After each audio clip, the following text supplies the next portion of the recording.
Hello, my friends, and welcome back. Thank you very much for being with me again today. I have about 6 topics for this video. The first one has to do with Kursk, and it seems like the Russians are pushing back the Ukrainians over there. At least, even according to the Telegraph, the Russians punched through the Ukrainian defenses. Yesterday I covered that aspect again, coming from an American media outlet saying the same thing, that the Russians broke through the Ukrainian defenses in the left flank. That's the first one. The other one is, who do you think is more important for the world in general or for an idea? Alexei Navalny or, let's say, Julian Assange? I would say that Julian Assange is by far more important than Navalny. And I will make a point why. Navalny's memoir is to be published. So he is dead, his posthumous memoir. That means these guys can write what the fuck ever they want. And he claims over there something that I will show you, that we might have thought about that and told our friends in our private conversations, and not only many times, or right here. But who's more important, do you think? Navalny? Or do you think that is Julian Assange? So we're going to look for this, they always call in the Western media Alexei Navalny as being the opposition leader. I will show you with numbers how much of an opposition leader he was. And I'm going to show you on percentages, numbers, all right? And I'm not going to interpret the numbers. I'm just going to give you the numbers, all right? So you don't accuse me of a skewed sociological survey or a study. All right, so Poland wants to fight Russia. Good job and good luck with that. You're gonna be turned into ashes the second you do something against Russia. Polish general threatens to bomb St. Petersburg. Why? Well, I will tell you. Now we find out that the Serbian leader, Mr. Vučić, signs a document. It was a Balkan summit yesterday and the day before, where the Balkan states form a little, how should you put it, mini vassal organization for the United States of America. And the Serbian leader, Aleksandar Vučić, participated over there, and he signed a document agreeing to the last, or at least some statements made by this document. And there is signed document supporting Ukraine. Well, you can say, well, it's an independent country, sovereign country, only if it goes one direction, I'm guessing. All right, that's we're going to discuss that one. What is he doing? Because the words over there are very imbecilic. We find out that NATO could have prevented Ukraine conflict, says Peter Szijjártó of Hungary, the foreign minister. But I think he is looking only at 2021, and I'm looking at 1991. Then we have reasons provided by Hungarian foreign minister why this war could have been prevented. I think 100% it could have been prevented. But it started all with what? It started with 1991. We have an article from Ukrainska Pravda where we find out that we have thousands of North Korean soldiers in Russia. All right, and that's according to the Institute for the Study of War. And I'm going to show you who is in charge of the Institute for the Study of War. I did this before, I will make it again, because it's worth knowing who are the guys who make the studies for you, and the studies are promoted by Ukraine in this case. Remember, if something comes from a so-called Institute for the Study of War, it doesn't mean that it doesn't have an agenda. It does. And the person in charge of this, of Institute for the Study of War, it's a relative of, you're going to find out, and it's part of the tribe. All right, let's start with the first article. Coming for the first topic, CNN. This is from October 12, 2024, Saturday. The Kursk operation has become normalized. End quote. Normalized as what? Normalizing a crime, normalizing the situation that you are under attack and don't talk about it, normalized like a balanced or stopped, controlled, under control. What does that mean? As Russia's incursion enters third month, Putin is trying to downplay it. Ukraine's incursion in Russia's Kursk region is now entering its third month, with scores of settlements still firmly under its control. The operation marked the first time foreign troops entered Russian territory since World War II, embarrassing the Kremlin and providing to Kiev's backers the rest of the world that Ukraine's military was not perpetually on the back foot. It's not the Ukrainian military, it's NATO. Ukraine without NATO would have been done in 2 weeks. You got that? If you don't, well, what can I tell you? Where is Kursk? This is Ukraine. Obviously, Kursk is this region, this oblast in Russia. And here is where the invasion of NATO occurred, right here. The Russians punctured here on the left flank. And these guys here, the NATO was successful here so far. So let's go to the next article from the Telegraph. Russia punches through Ukrainian lines in Kursk. Again, Saturday, October 12, 2024. Russian soldiers have punched through Ukrainian lines in Russia's Kursk region 1 day after US officials said Kiev could hold the territory for months. Okay, sources from both sides confirmed the Russian breakthrough, which occurred during the heaviest fighting on Russian territory since Ukraine began its cross-border incursion in August. Deep State, a Ukrainian military blogger, said that there was a risk that Russian forces could encircle Ukrainian forces, although they later said that the front lines in Kursk were difficult but under control. The enemy pushed through the left flank, it was yesterday, of the Kursk grouping of Ukrainian defense forces, the blogger says. It was not the American, it was the Ukrainian blogger. We are on the verge of another mass due to the repetition of mistakes. So what is he saying? He is saying that they are breaking through this, and if they keep going like this, these guys will be all encircled. That's the update on this Kursk garbage. Excerpts from a Russian opposition leader. I'm going to show you how big this opposition leader is in reality and how big he is made by his sponsors in the West. Navalny's memoir show he knew he would die in prison. Okay. I think this is, in life you have a few choices to make, or many choices to make, but there are some important ones. You make a decision to expose yourself, like telling the truth, or fighting for a just cause that you think is just, or fighting for some values. Obviously, you expose to some dangerous situations because therefore you're going to have enemies that oppose what I just said. If you don't have any enemies, that means you don't stand for nothing.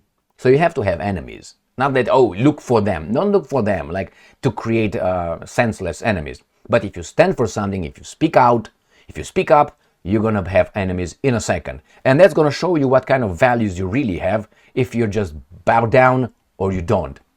In this case, Navalny made a choice a while ago that he's going to fight for certain ideals, values, whatever he said he's going to fight with the backing of the Western guys. Now, if you fight with the backing of the outside sources, I think you're kind of like on their payroll.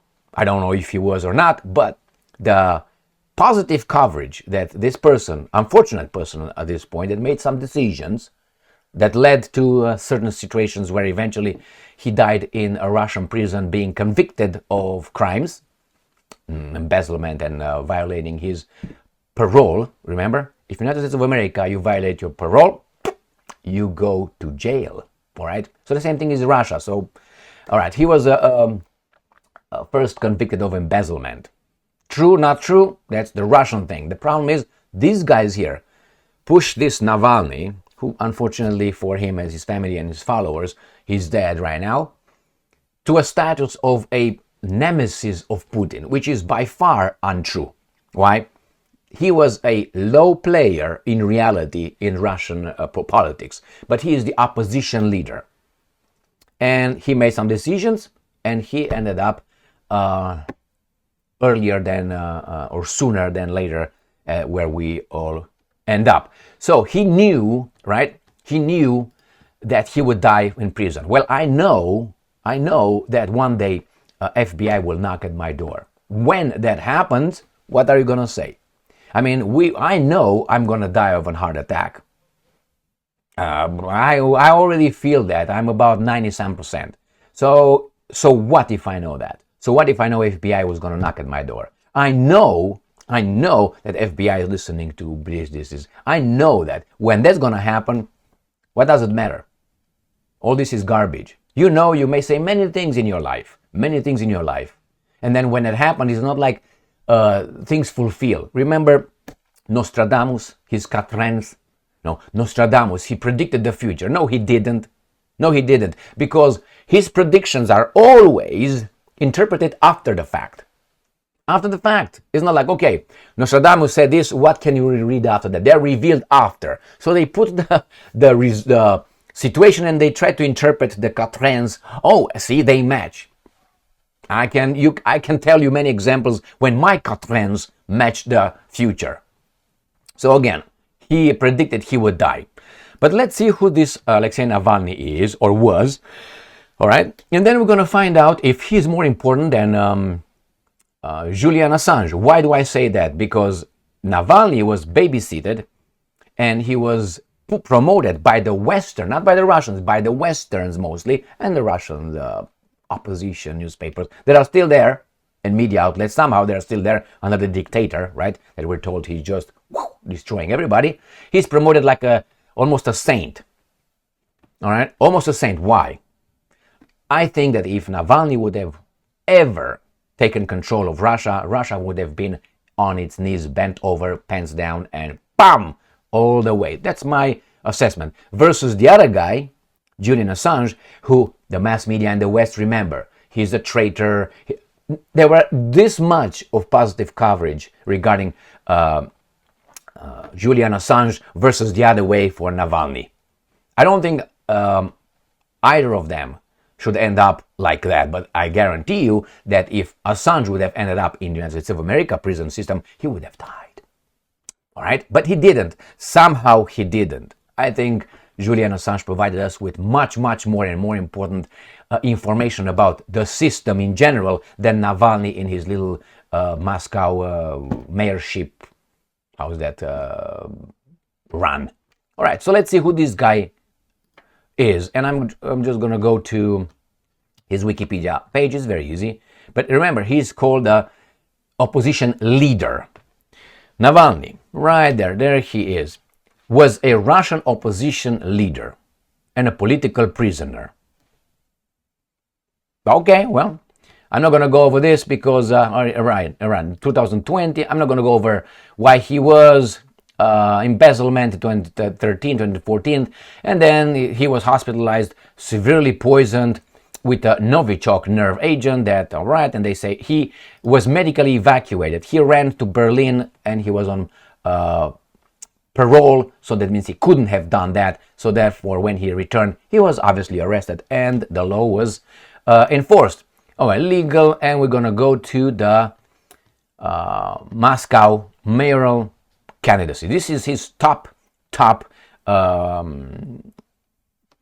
point in his success as an opposition leader. He received here 21.9% of the people, the electorate that showed up in Moscow, and we find out how many people showed up. So take that, okay, 22. I'm gonna give you, all right. So 22%, and we found how it says that these were the polls, and he said the final result of the voting showed Navalny received 27%. More than candidates appointed by the parties that received second, third, boom. Okay, Navalny feared, Sobyanin winning the election. The turnout was 32%. The turnout was 32%. And it says here, the organizer explanation difference between Sobyanin and electorate did not vote, was guaranteed to win. Navalny, it says, Navalny campaign office predicted Sobyanin will score 49 to 51 and Navalny 24 to 26. So what was the the turnout? Right there, 45 to 52, and then it says here the turnout was 32. All right. So let's take it. I would just say that Navalny to receive 20, and the turnout was they take it 50. Let's say. So these were the predictions. Navalny fared better in the center and southwest Moscow, which have higher income and education. So okay, so this is 40. Let's put it 50% of Moscow. You know how much of the electorate in Moscow. This is Moscow. So Moscow had or has right now 13 million. It's fair to say then it was about the same thing. Let's say 13. We're going to get the 13. So let's see the electorate. In the 13 million people, you have, let's say, a little bit more than 50%. You have adults that can vote. So I would say about 60%. But I will be very nice, unusual for me, and I'm going to give them 70%. So we say that only 30% are children that cannot vote. I don't know the distribution. I don't care. I'm just making it like 30%. 70% is the electorate who could have voted. So 70%, right? 70% from 13 million, I would say it's about 9 million, 8 million, let's say 8 million. 8 million people. From 8 million people, you get 4 million people, right? Half of them, that's half of how many they went to vote. So you got 4 million people. Out of 4 million people, we'll find out that only half of the electorate of those 4 million people, right? That's 4 million people out of 8, they came to vote. 4 out of 8 million people. So he got 20%, 20 or 30%, let's put it 30%, 30% of the 4 million. How much would that be? I think there would be about 1 million and 1.2 million. So he got the support of 1.2 million people in Moscow. That's it. Not in Vladivostok, not in St. Petersburg. He might have had over there, obviously, supporters, but his main opposition, he was a guy who received great number of 1.2 million people. A little bit less than Lindsey Graham in South Carolina, or maybe about the same. So there you have this guy. This is the opposition leader. Now, when Putin is elected, or has been elected many, many times, right? He's got about 80%, 70%. I think there was only one time he's got like 62. So let's put 80% or 75 or 70%. 70% of the electorate who showed up over there. I guarantee you is much, much more than 1.2%. So 1.2 million. So I would say if the Russian electorate, Russia has 145 million people. You get the electorate, again, 70% would be about 110, let's say, million people. And you get, let's say, 50%, let's be honest right here. So we got about 50 million people at least who had 50 million people who would have voted for Putin. But this guy with 1.2 in Moscow, that's all he's got. Great. It's like you have a regional fighter. You know, you have a champion of a city, and not even a champion of a city, and you talk with the champion of a country. You understand this Navalny, and he's continuously pushed and pushed and pushed by these guys. I think I rest my case with this thing. So whenever you hear Navalny or wherever I hear it, I feel sorry for him, for his decisions to work for some and some ideals that well, I don't think he worked for his country. Let's put it this way. But he's dead. Oh, only good things for the dead, right? All right, let's see how the Polish general threatens to bomb St. Petersburg. And why? Remember my friends from Poland and from everywhere you are. I heard that 25% of the Polish population lives outside of Poland. Now, Poland has, I think, about 42, 45 million people, Poland. So that would get you to what? About 12, 13 million people living outside of Poland, something like this. Maybe it's more. I'm just saying it's very interesting. So Polish general threatens to bomb Petersburg. I told you, St. Petersburg. I told you so many times. Poland, Romania, the Baltic states will be pushed when the Ukrainian military will fall, because these guys cannot provide more people, Ukrainians, to over there. When they will fall and the Russians are coming over, these guys will be activated. Then all kind of pretense, like, I don't know, Gulf of Tonkin lie by the Americans in Vietnam. I don't know, the Russians entered the drone over there, that's a violation, we can't take it anymore. I'm a human being, god damn it, right? So the same thing. They will say, oh, that was it, man. That was the last straw right here. And we have to attack. We have to defend ourselves because of their violation. And that is the reason why we should attack. But in the back is Al Capone pushing buttons. And behind Al Capone are the banking system, military industrial complex, energy industry, and so on. So let's see what this guy says. Russia Today, 12th of October. Polish general threatens to bomb St. Petersburg. All right, let's say that Poland defends itself, let's say, and decides to bomb St. Petersburg. What do you think happens next? Oh, I know. Some of you or some of them might say we win the war, right?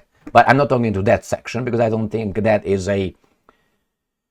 not even 1% of a hypothesis or the outcome. I think the Russians will nuke the fuck out of Poland. I think that's the most obvious one. They're not going to have time to send MiGs or, Iskanders and get it. Nah, I don't think so. So, are you going to win? You have no way to win. They have all way to win. So, stay back and protect your country, but don't get involved and get activated by other interests. The NATO country will strike all strategic targets along the Russian border if Moscow attacks the bloc. Rajmund Andrzejak, Poland and its allies. Again, when you hear allies, you understand they are cowards. Because alone, nobody would move a finger. But in numbers, they're all courageous. Will instantly launch a long-range strike on St. Petersburg if Russia attacks any NATO frontline state, he said. A former Polish chief of general staff has said. That's the way these guys do. When they want a discussion, I talked about this mountain slope model. When these guys in charge of us made a decision, they will tell the media, how about this guy says something. And you got a guy like Andrzejak, who is a former, so he's not an official. If this would be a, let's say, Polish general, active Polish general, this guy would say, oh my God, what's going on here? Are you ready? But they activate a person with no authority, no control, no command. Just a guy with a lot of expertise, smart and ballsy, okay? And he's going to say something. He's going to get the ball like in volleyball, get it up in the air for the guy over there to get up. All right, so this is what happens with this guy. He's just telling the Russians he can't be condemned. He's going to be condemned as a person. And other people say, well, he's just a guy. No, because that's the way it works. Look when these guys want to send military aid, weapons to another country. Like, for instance, to Ukraine. If you look, every time these guys sent something to Ukraine, it worked the same way. You had a former something, ex-something, general, colonel, saying something. Maybe it would be a good idea, would help the peace and democracy and all that justice if we send the Ukrainians the juveniles. That's how they started. And then everybody said, no, that would provoke Russia. And then you have someone from the media and said, well, you know what? In a panel, again, groups, cowards. Maybe, remember Gigi, the guy who started it? Gigi said that we could do that, and you had a panel. No. So they got a discussion in the public sphere, right here, public place. And then what's going to happen? The White House shows up and said, no, we heard that and we disagree with this. White House will never do that because that would escalate the conflict. And then he goes back and you're going to have a Pentagon guy, a general or an expert on an Institute of Study of War, and many others, more voices, but now more authorized. Not like the first one, an X. And we're going to start saying, yeah, I think if we do this, otherwise we endanger our national security, so we have to do it. They provide for the baboons, the decision was made to send the juveniles a long time ago. They're just making you, I, and the baboons, aware of it, and they build it like we agree. Yeah, by instilling fear. Hey, don't do this. And values. You're a virtuous person. You're a person with values. You have to stand behind this. Wow, these guys, the operatives in the media, will paint it however they want it. So these baboons will say, yeah, man, they're defending us. Yeah, the evil guy. Who's the evil guy? Who's CNN? Who did you say is the evil? Oh, that guy. Oh, right. And then after NATO says, the Pentagon official or something, people that already officials, the White House comes and says, well, the president is looking at it, but no, he's thinking that no. And then goes back and forth between the operatives in the media, the White House, until the White House says, a general, yes, we decided to do it. They informed us of the decision made a long time ago regarding providing them with juveniles. So on the same thing, this is just the beginning with this guy saying that. I guarantee you this is not going to die out. This is going to come back and back and back. Poland, why don't you just go and say, you know what? It's like you have over there a rape. All right, and something happens over there, a crime occurs, and you see it. I'm Poland right now. I see it. I don't intervene until some of my buddies come over, or I just go over there and say something. I go over there and try to stop it. Who's the courageous one and has values? Yeah, I'm going to be punched by that guy, but I stood for the right thing. No, I'm not going to do that. Hey, are you coming? I'm coming. Let me put my socks on. Are you courageous? Well, you can't be reckless. Well, values are values. You can't just pick and choose. So again, with these guys, why don't you go and fight? But just say, you know what? We love this. This is a national threat. We're going to fight the Russians right now. Because the allies, the partners, are not with us yet. Why? Because they know better. The guys can nuke the fuck out of you. All right. Oh, what's up? The cat is here. Well, you want to come here? Come here. Oh, you don't want now? Change your mind. I blocked the entrance over the keyboard. Not keyboard. Tick, tick, tick, tick, tick, tick. All right. Let's see what Mr. Alexander Vucic did, the leader of Serbia. I've been cautioned by a Serb while I visited Toronto, I will tell you. Serbian leader signs document supporting Ukraine. I've been cautioned. I met when I went to wherever I go. Sometimes I meet subscribers, friends, people who say, if you come to this town, let me know. We meet and so on. I met in Romania. I met in Toronto. I met in other areas. The point is, I went to Toronto, and this particular Serb that I met over there, over Facebook, we communicated. I met over there, and he said that Vucic is not what he appears to be. Vucic is if I remember correctly, Vucic is a Western puppet, and he's just trying to play in between. He's not with what he says. I said, well, I don't know. Yeah, maybe. Basically, he's a weasel. He was the Minister of the Internal Affairs or something, which is the security forces or something like this. Anyway, information, it's counterintelligence. So, nevertheless, now he comes here, and this is what happens. President Vucic claims he conditioned his visit to a Croatia-hosted event to toning down the final pro-statement.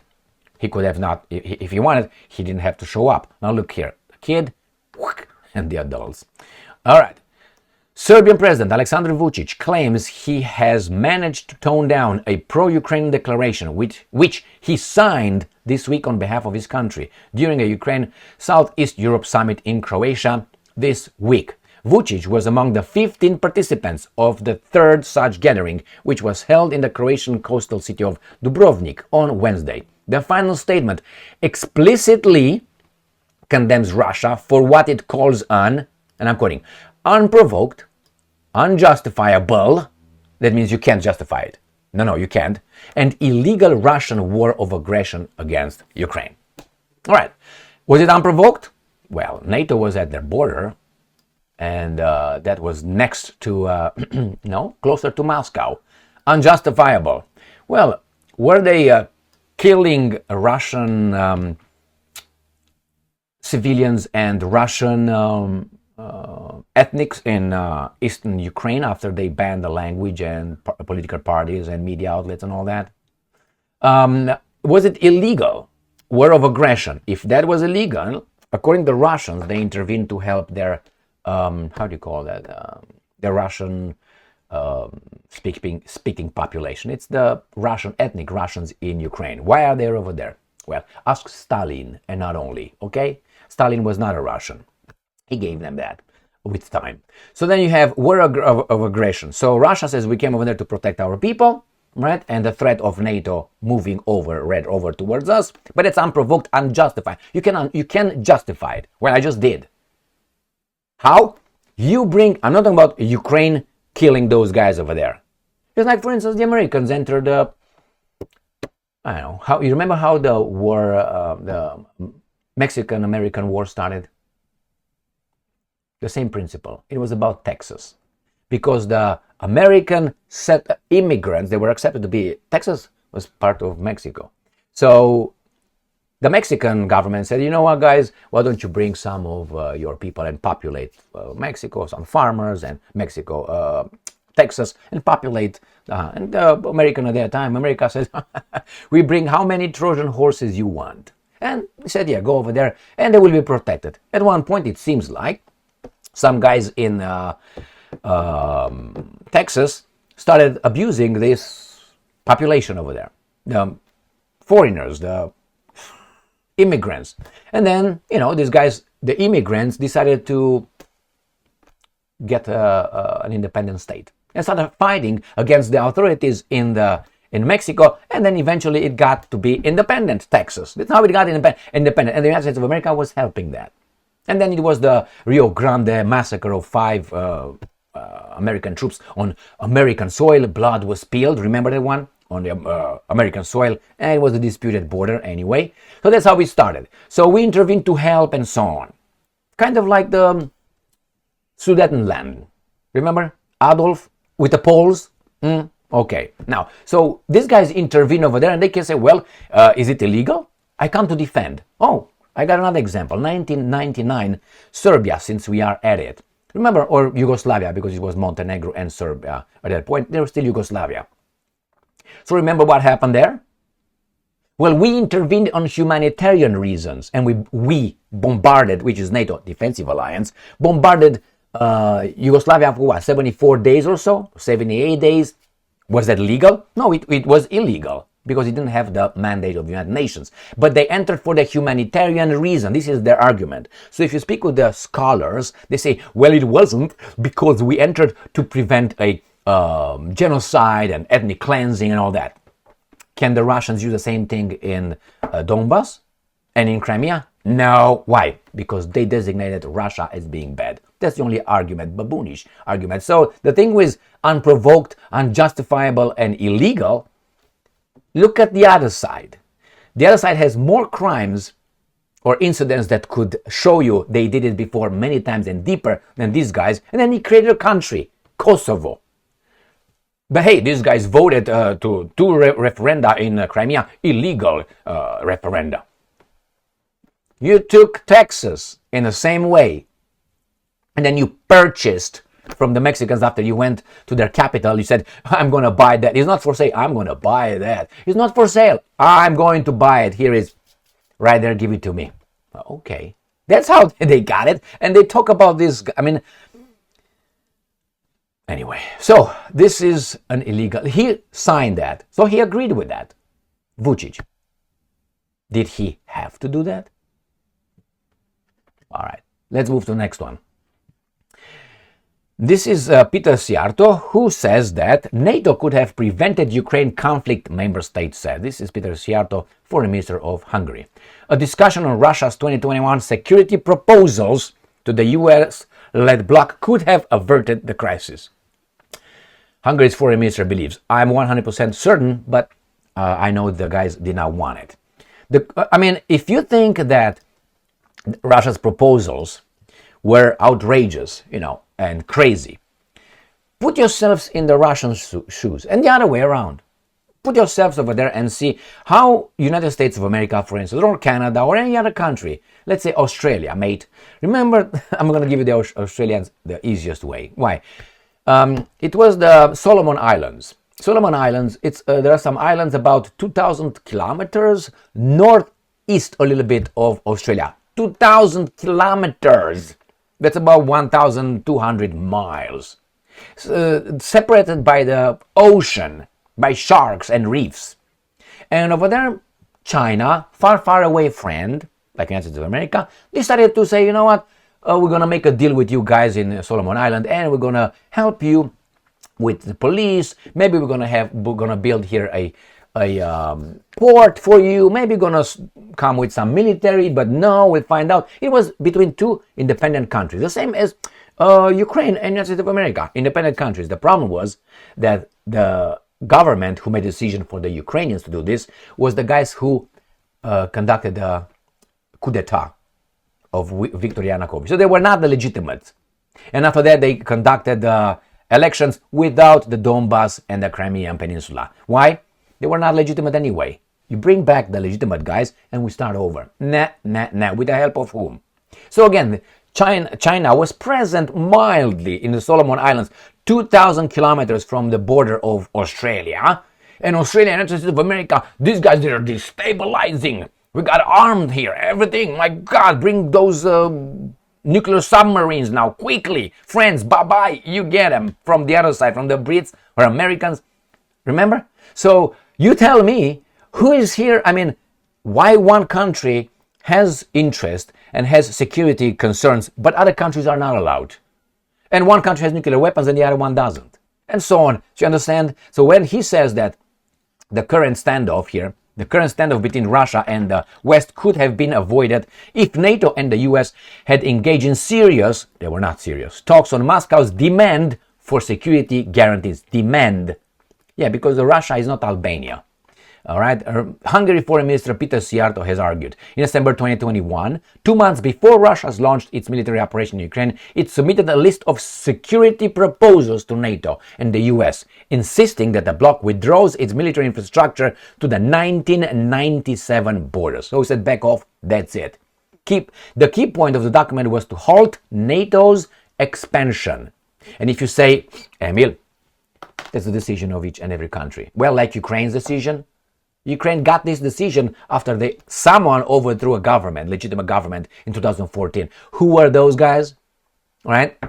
And besides, it was a gentleman agreement between James Becker, Boris Becker, all right? And at that time it was Shevardnadze and it was, what's his name, Mikhail Gorbachev and others. He said, you know what? No inch expansion to the east. No inch. Promise. Cross my heart, hope to die. What happened? You can tell where NATO is right now. That was for the Soviets to allow the Germans to unify, which they did. So who was the asshole? Who cast the first rock? Hey, you Christians over there. So, Crimea River. So no, it started in 1991 when this guy said, yeah, we're gonna just gonna enlarge this, and we're gonna go towards Russia. With what purpose? To keep peace in Europe. No, it didn't. It escalated it. Instead of working with Russia, they said, well, Russia is weak. We're going to do what we do best. Backdoor, right? Or through the back door. So he says here, he was long sought to join the military bloc. However, so NATO's expansion, particularly regarding Ukraine, which has long sought to join the military bloc. However, the bloc rejected the proposal, citing its open door policy on the new members. So the gentleman agreement was nothing. Russian President Putin has said that one of the key reasons for the conflict was the threat of Kiev's potential NATO membership. They didn't care. In an interview with RIA Novosti on Saturday, Szijjártó suggested that the Russian terms could have served as a basis for avoiding the Ukrainian conflict. I think so too. I remember those times I'm quoting. I think that was missing there was a serious discussion. I do believe it was serious for the promoters of war, for the profiteers. It was very serious. I do believe that if someone has an issue, then it should be discussed. And these discussions have not taken place, unfortunately, he said. Well, what do you want? Then we have the next one. Sputnik dismissal of Russia's security guarantees.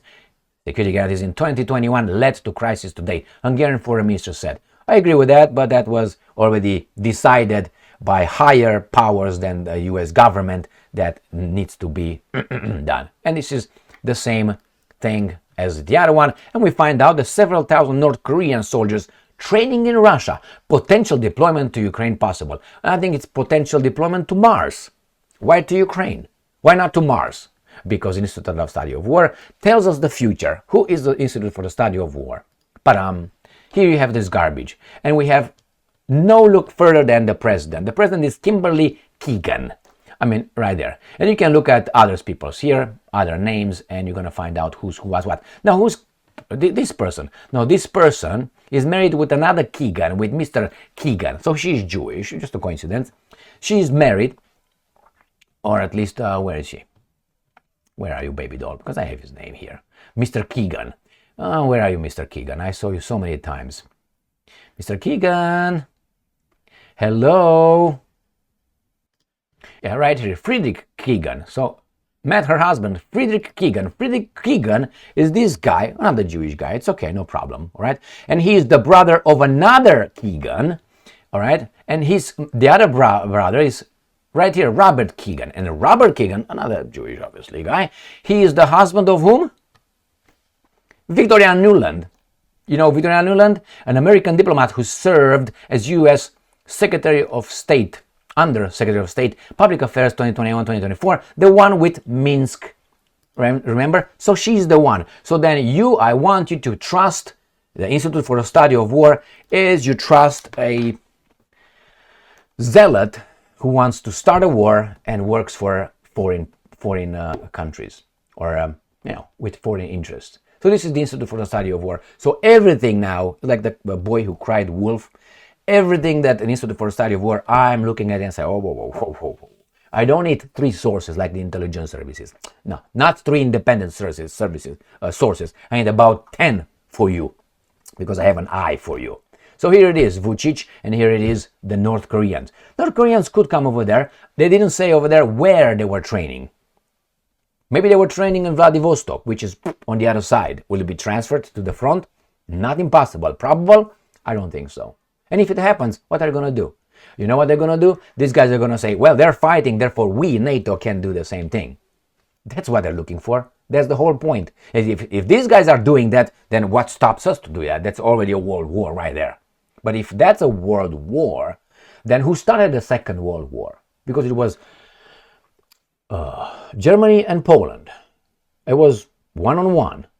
Who started the Second World War? Oh, the Germans. Okay, it became a world war when you had more countries joining. Remember those 2 countries? Before the Soviets joined on their own. So it was Great Britain and France. They created a 4-country war. And then obviously they declared war on one another, and then it started the war, the World War. So spare me a cry over here, or cry me a river. Thank you very much for being with me again today.